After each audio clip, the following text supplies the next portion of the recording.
Trail running tips, how to handle steep terrain, both up and down, is the name of the game. Coach Nate here from the Run Experience. We are going to get into handling loose stuff, wet and muddy stuff when it gets really steep and technical. How do you ascend and descend? How do you practice that for your next race?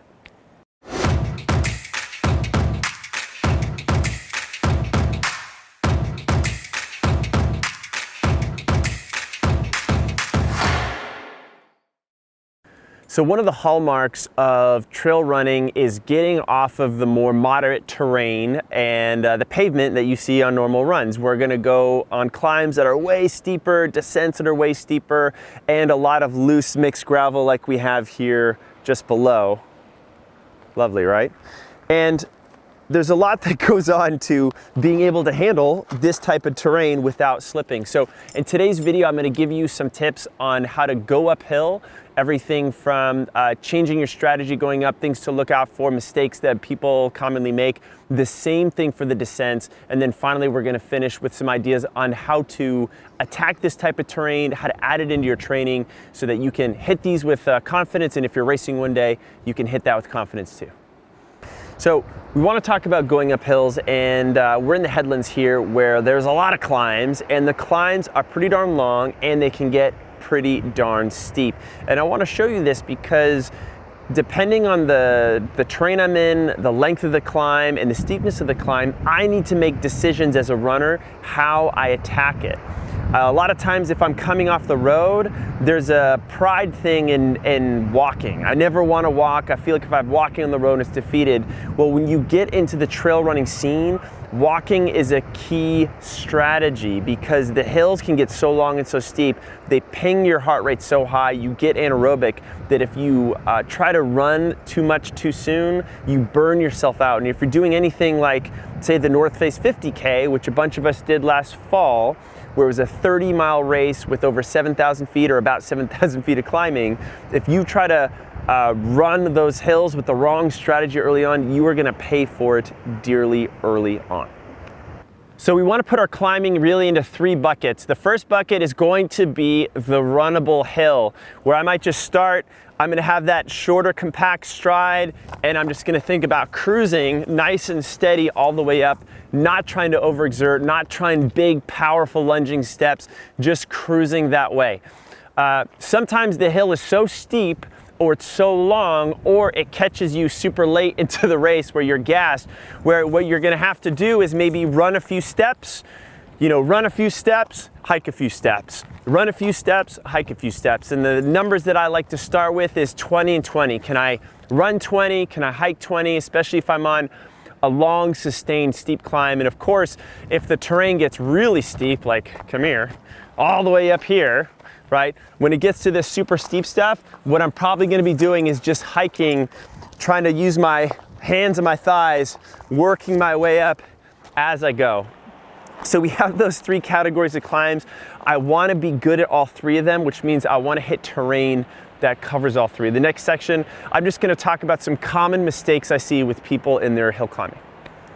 All right, so let's talk about some of the mistakes we see with runners. The first one I'm gonna talk about is our foot position on the ground. Now, it's a mistake on flat terrain to run up on your toes the whole time, because if I don't really unload those heels, my calves are gonna burn out. It can lead to some potential injury here. And it's just not a very efficient way to run. It's basically the same with running uphill. Now, the challenge with running uphill is that my foot's not flat anymore. So all of a sudden, I need this much more dorsiflexion in my ankle. But if I'm running up on my toes, I'm going to burn myself out. So if I'm here the whole time, again, very powerful if I'm doing something for a short amount of time. But if I'm going for sustained periods, I need to let those heels kiss the ground as much as possible. The trade, what you're gonna have to do, if you can see my whole body, if I'm gonna be here, I might have to be a little hinged over at the hip. But if I can stay organized and tight here, this little hinge at the hip is gonna be worth the trade-off for saving my calves for those longer climbs. The other two mistakes we'll talk about have to do with the transitions between the different types of runs. For those of you guys who are just refuse to walk, the biggest mistake is that you're just gonna run too long. The heart rate is gonna ping so high, it's gonna take longer and longer to recover, and then you are just gonna be a shell of the runner you were before, and you're just gonna get chewed up both going up and down those climbs. And the third one is gonna be transitions. Just because you're walking doesn't mean you should take all day, right? Be strict with yourself. Only walk when you absolutely need to and immediately transition back to running again so I can be efficient with my transitions back and forth. Now, a lot of times we put a lot of mental focus on the uphill component of these runs. It's where our heart rate is going through the roof and it's where we feel like we're doing a lot of work. And we think the downhills are rest and recovery. Well, when it gets to these extreme steeper stuff, especially when you got something like this, it's like really loose rocks. It's not really recovery. It's dangerous, it's hard, it's technical, and it can really be a big separation between runners, especially on the competitive aspect of things. So when we go downhill, we want to be just as thoughtful about the strategies we use as when we go uphill. We can throw these into categories of runnable downhills. Is this open fire road? It's like really smooth, I've got good grip, you know, maybe I'm gonna let it rip a little bit. Is it more of a technical descent like this? A lot of like loose gravel, I gotta be careful of that. And maybe I go a little bit slower. Is it so steep that I actually shouldn't be running at all? I should be hiking because I wanna be safe. And as a runner, it's always better to be upright than flipped over in any component. So I wanna make sure those are good. Some really helpful things to think about is one is my eyes. This is going to, you know, for those of you who are mountain bikers or skiers, I want to make sure I'm not looking at this first immediate turn, but I'm looking at the second or third turn down further because it gives me that extra few seconds to process what's around the corner. And then by the time I get to the terrain, my body's already figured out what it needs to do to get there. So if I'm deer in headlights looking immediately down, I'm constantly reacting on my back foot for every single thing that comes my way. But if I'm looking as far as I can down the trail, kind of alternating looking down and scanning up, that is going to help me a lot. In this next piece, I'm going to talk about more some of the specific mistakes we see with downhill and what you can do with them. So for our mistakes downhill, a lot of them have to do with kind of literally and figuratively being in the back seat. I'm not offensively attacking the hill, and it doesn't mean being overly risky. I'll get to that in a second. But it means being a little passive. Now, this doesn't apply to necessarily this trail, but let's say I'm on like a longer fire road. The tendency is I'm just going to kind of plod my way down, and what happens is I just slam my quads. And when I slam my quads, my cadence starts to drop, and I can get away with it for maybe one downhill, but when I have to go back uphill again, when I have to be fast on the flats, when I have to go downhill again, I've really burned my quads out a lot. So I want to keep that cadence nice and high. The other thing that's going to be helpful when I keep my cadence nice and high, I'm going to be less likely to drag my foot and trip on a root or stumble on a rock. I've got some scars in the back of my hand to prove what happens when you catch a root on your toe and you Superman down the trail. Is not very fun, I'll tell you that. The other thing I want to talk about is body position. Now, when I get nervous, a lot of times my body wants to lean back. But what happens is I lean back, my whole center of mass shifts back this way. So if I'm on this loose stuff, I start to slip back this way, and my tendency is to want to go here. What I need to do, and this is very true for skiing, is I need to keep my center of gravity, body weight forward. The more forward I am, the less likely I am to slip. So especially on loose stuff, stay forward. That's going to keep that cadence high, that turnover high. That's really going to help me in those situations. So another thing I want to note, guys, is do not descend beyond your ability. It's important to train my downhill and push my comfort zone, and with repetition that improves and gets better. But just like anything else, I don't want to plunge off the cliff way beyond what my body can handle. There are some fantastic trail runners who can fly down these descents, and they are just incredible, but they do it because of thousands of reps, not only descending in general, but on the hill hill that you see them flying down, right? So make sure when you're going fast downhill, you're not doing any descent blind, you've practiced it a few times, and you're staying within yourself. But as I said, if we kind of take what we've worked on these other pieces, we're constantly pushing our edges, and as we do that, our edges start to sharpen and our descending improves.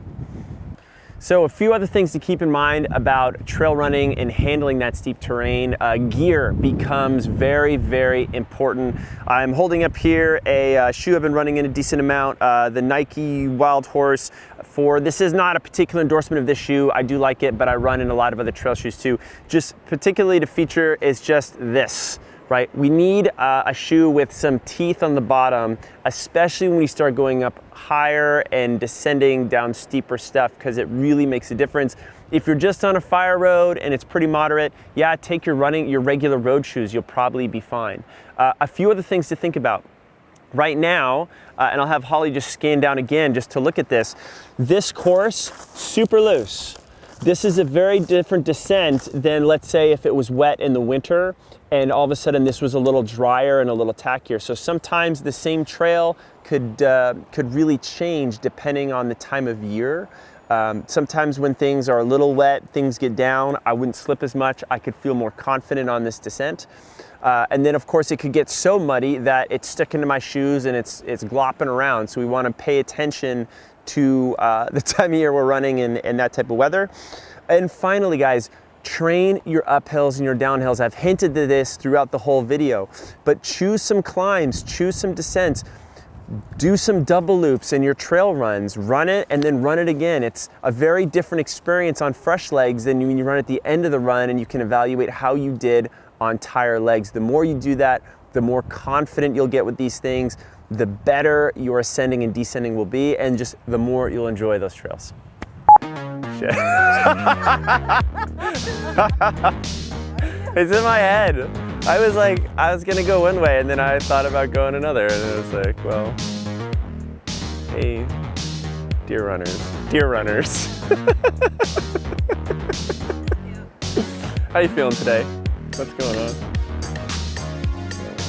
Okay, so here we go. Are we on? Oh. I don't know we were on. Shit. Well. We got nothing. Hi guys. Hope you like this video. You see, I'm a lot of breath from running these hills. If you like this, hit that like button down below. Helps out a ton. If you want us running more hills, we'll make Holly do them, but drop those in the comments below. We always take your suggestions, we love it. Of course, guys, subscribe to our channel. We got new videos, workouts, nutrition, injury tips, everything you need to be a better runner. Hit that subscribe, and we're gonna keep filming out here in the headlands, so we'll see you in the next video.